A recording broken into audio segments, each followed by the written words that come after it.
Halo semuanya, balik lagi sama saya. Kalau kalian suka misteri yang dibahas pakai data dan fakta, wah kalian ada di tempat yang tepat nih. Hari ini kita bakal membedah catatan historis untuk menjawab satu pertanyaan besar.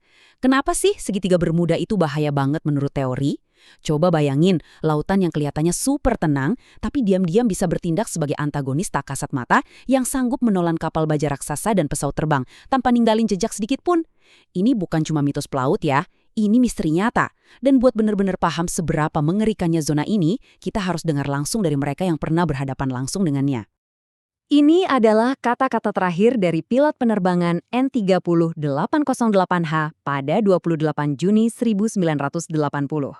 Nah, transmisi radio yang bikin merinding ini terekam persis sebelum pesawat dan seluruh krunya lenyap selamanya dari muka bumi.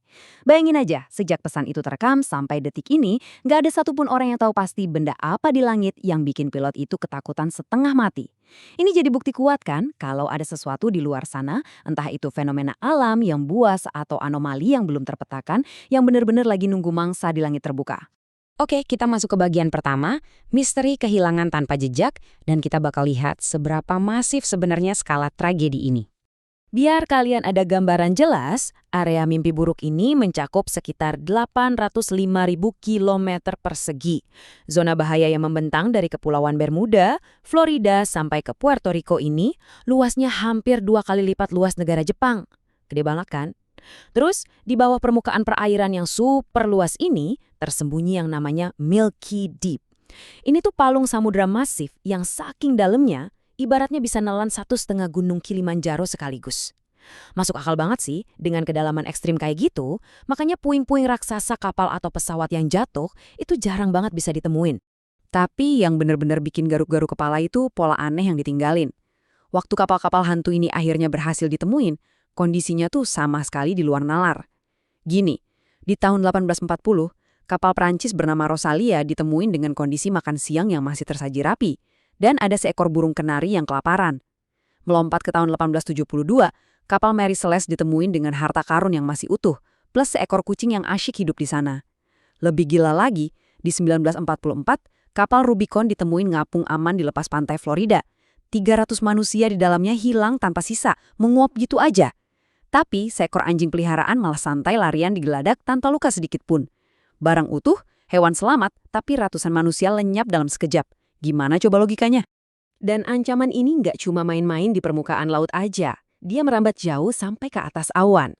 Tahun 1945, Flight 19 yang isinya 5 pesawat pengebom angkatan laut hilang serentak. Tapi yang paling bikin bulu kuduk berdiri itu insiden Beechcraft Bonanza di tahun 1970. Pesawat ini terbang masuk ke dalam awan berbentuk silinder raksasa. Pilotnya ngelaporin kegelapan total, ada kilatan putih terang, kehilangan gravitasi, dan kompas yang muter-muter acak. Waktu akhirnya mereka berhasil keluar dari awan itu, mereka sampai di tujuan jauh lebih cepat dari seharusnya. Perjalanan yang normalnya 90 menit malah cuma ditempuh dalam 47 menit. Semacam lompatan waktu gitu loh. Tentu aja ada juga sih cerita aneh soal penerbangan Pan Am 914 yang konon hilang tahun 1955 dan mendarat di 1992. Cuma ya kita harus tetap kritis karena sumber kita nyatet kalau cerita ini dipopulerin sama tabloid. Tapi inti masalahnya tetap kerasa nyata dong. Langit di atas zona ini sama bahayanya dengan lautan di bawahnya. Lanjut ke bagian 2, kita bahas teori ilmiah penjelas bencana, di mana kita coba cari jawaban yang masuk akal. Awalnya sih, para peneliti ngira ini cuma ulah karang yang tersembunyi. Tapi mari kita jujur aja, penjelasan itu cuma relevan di era kapal kayu kuno. Penjelasan yang jauh lebih kuat dan masuk akal itu adalah gas metana. Ahli geologi berteori kalau retakan lempeng tektonik di bawah sana ngelepasin gas metana raksasa yang akhirnya berubah jadi gelembung masif di permukaan air. Nah, gelembung ini saking kuatnya bisa ngancurin daya apung dan langsung nelan kapal baja modern ke dasar laut. Tapi tunggu dulu, ini tetap gak bisa ngejawab pertanyaan kenapa kapal kayak Rubicon tadi bisa ditemuin ngapung utuh tanpa satupun awak kapal kan? Nah, buat ngejawab teka-teki kapal kosong itu, ahli geologi nawarin teori infrasonik. Dan ini jujur mempesona banget. Jadi, badai laut itu rupanya bisa ngasilin gelombang suara dengan frekuensi yang sangat amat rendah. Telinga manusia nggak bisa dengar, tapi sistem saraf kita meresponsnya. Gelombang infrasonik ini dipercaya bisa memicu kepanikan biologis yang ekstrim dan rasa takut yang benar-benar ngalahin akal sehat. Menurut teori ini, kru kapal yang kena teror neuropsikologis ini bakal kalap dan milih ngelompat ke laut, saking paniknya. Makanya kapal mereka ditinggalin ngapung utuh, lengkap sama hewan peliharaan mereka. Oke, itu buat kapal. Terus gimana ceritanya pesawat bisa ikutan jatuh? Ahli meteorologi Steve Miller pakai citra satelit dari NASA berhasil nemuin pola awan heksagonal atau segi enam yang aneh banget di atas segitiga Bermuda. Awan ini ternyata sanggup nyiptain fenomena mematikan yang disebut bom udara. Ingat, ini bukan sekedar angin kenceng biasa ya. Ini adalah hantaman arus udara yang meluncur lurus ke bawah dengan kecepatan gila-gilaan bisa sampai 300 km per jam. Kekuatan seinstan ini udah pasti cukup banget buat ngebanting pesawat dari langit dan nenggelamin kapal gede dalam hitungan menit tanpa sempat ngasih mereka kesempatan nekan tombol bahaya. Sekarang, kita bakal masuk ke area yang agak liar. Bagian 3, hipotesis ekstrim dan supranatural. Mari kita masuk ke zona paranormal. Teori pertama di sesi ini sebenarnya berakar dari catatan pelayaran Christopher Columbus di tahun 1492. Columbus itu benar-benar nulis kalau dia ngelihat kilatan cahaya di langit dan ngelaporin kompas kapalnya bertingkah aneh. Dari catatan ini, beberapa teoris internet bikin spekulasi kalau kilatan itu adalah asteroid magnetik yang nabrak dasar laut zaman dulu. Nah, tarikan magnetis dari asteroid inilah yang narik semua instrumen logam dari kapal dan pesawat ke dasar Samudra Atlantik. Tentu aja, para ilmuwan dengan cepat matahin teori ini. Logikanya gini aja, kalau beneran ada asteroid yang ngehantam samudra sedekat itu dengan posisinya Columbus, ya dia pasti udah mati kesapu tsunami raksasa dong, bukannya malah sempat-sempatnya nyatet fenomena kilatan di buku harian. Meski begitu, kesaksian-kesaksian aneh terus aja bermunculan. Coba deh dengar apa yang dilaporin sama surat kabar Yunani di tahun 1995 soal insiden kapal kargo Polycarp. Para pelaut ngasih kesaksian soal kejadian gila yang terjadi seketika. Kapten kapal mendadak lumpuh, tangannya kaku nggak bisa muter kemudi. Terus kompasnya mutar di luar kendali. Di langit, kru kapal ngeklaim ngelihat penampakan UFO putih raksasa. Dan mau nggak apa yang paling nggak masuk akal? Seluruh kru ngerasa detak jantung mereka melambat secara nggak wajar dan jam dinding di kapal secara misterius maju 2 jam. Laporan kayak gini nih yang bikin sebagian orang makin yakin kalau zona ini dikendalikan sama entitas misterius yang bisa main-main sama waktu dan fisik manusia. Lalu, ada juga teori super populer dari penulis bernama Charles Berlitz. Dia meyakini banget kalau tepat di bawah segitiga Bermuda itu ada reruntuhan peradaban kuno yang hilang, yaitu Atlantis. Menurut Berlitz, orang-orang Atlantis ini dulunya pakai kristal energi buat mengumpulkan cahaya kosmik.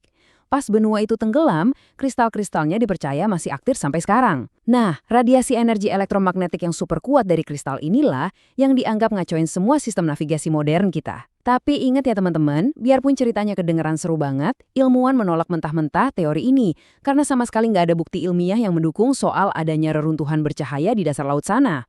Oke, kita bahas bagian 4. Ternyata segitiga Bermuda itu nggak sendirian. Kita lihat zona mematikan di belahan lain atau anomali global. Kita nyebrang ke pesisir barat Australia. Di sana ngebentang kuburan maritim raksasa sepanjang 13.000 km yang diyakini nyimpen lebih dari 1.600 bangkai kapal. Di area ini juga ada yang namanya Magnetic Island. Bahkan, penjelajah legendaris Kapten James Cook di tahun 1770 pernah ngelaporin kompasnya rusak di area ini, seolah ditarik sama magnet raksasa. Saking kentalnya aura kematian di sana, di tahun 2022 kemarin ada kejadian seram di mana seorang turis yang lagi foto pas berenang ngeklaim nangkap penampakan tangan kerangka hanti yang nyoba meraih kakinya dari dalam air. Merinding nggak tuh? Dan skala dari anomali semacam ini tuh benar-benar mencengangkan loh. Di lepas pantai Pasifik dekat Tokyo, ada wilayah yang dijuluki segitiga setan atau segitiga naga, dan wilayah ini punya kesamaan menakutkan dengan segitiga Bermuda. Bayangin, mereka ada di titik garis lintang yang persis sama. Terus, keduanya juga sama-sama terletak tepat di atas palung samudra terdalam di dunia. Fakta gilanya lagi, segitiga setan ini pernah nelan abis armada penakluk legendaris Kubilai Khan di abad ke-13, merenggut 40.000 nyawa sekaligus. Dua zona ini ibarat kembar identik dalam urusan geografi dan reputasi mematikannya. Tapi menariknya, kalian nggak perlu pergi ke samudra yang jauh buat nemuin zona ganjil ini. Di tengah daratan Amerika, kita punya segitiga Danau Michigan. Area ini nyimpen rentetan sejarah kelam. Ada lenyapnya penerbangan komersial 2501 di tahun 1950, terus insiden super aneh di tahun 1978, waktu seorang mahasiswa bernama Steven dilaporin berteleportasi. Ya, berteleportasi sejauh 1.000 km melintasi negara dengan kondisi amnesia total soal perjalanannya. Ada juga desas-desus soal struktur kuno di dasar danau yang lokasinya dirahasiain rapat-rapat sama pemerintah.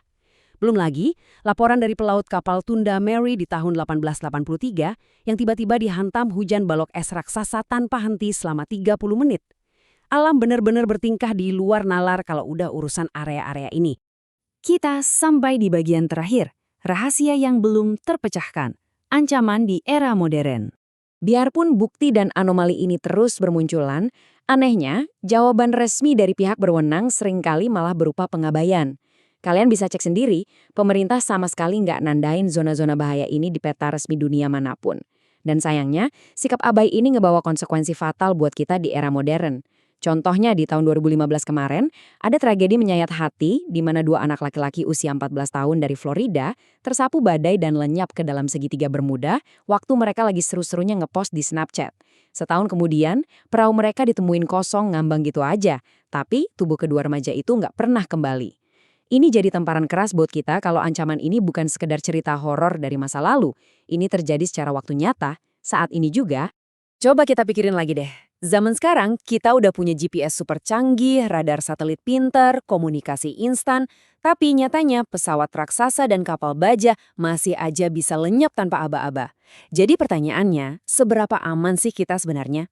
Dari semua sumber dan data yang udah kita bahas dalam sesi penjelasan kali ini, ada satu poin penting yang harus banget kalian ingat. Sehebat dan semaju apapun teknologi bikinan manusia, samudra dan langit terbuka itu tetap teritori yang liar, susah diprediksi, dan yang paling seram, sepenuhnya mampu menghapus keberadaan kita tanpa nyisain jejak sedikit pun. Wah, lumayan bikin mikir ya. Terima kasih banyak udah ikut mengeksplorasi misteri ini bareng saya, dan sampai jumpa di pembahasan kita berikutnya.